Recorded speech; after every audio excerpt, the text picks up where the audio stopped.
thì mua số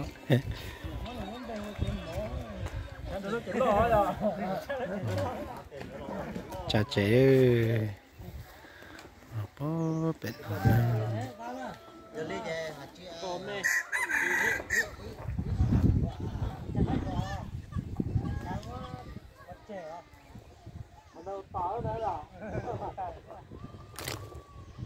lúc trẻ nói cũng trẻ giáo phí lâu lâu trả rồi chắc cũng điên thế cái tí sẽ nói cho chế đấy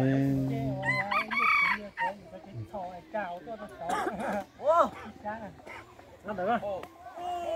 Ấy, tay nó được. Ủa mà để mấy nhiệt tay không đấy. Rồi này cái tay ní nè co.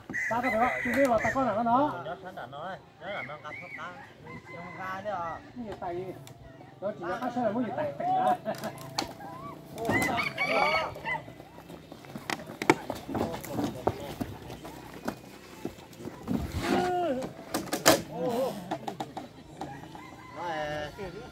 Nó chạy chỗ cho buồn xong à.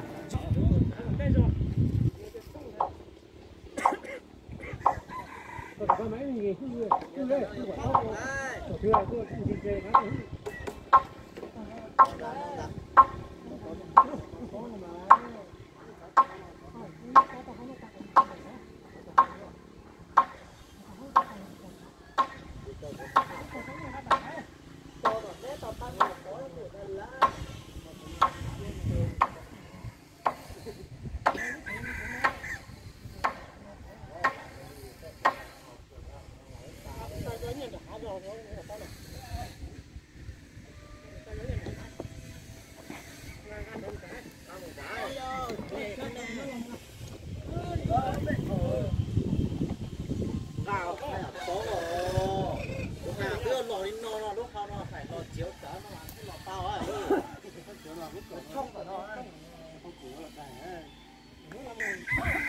Chà chà chà chà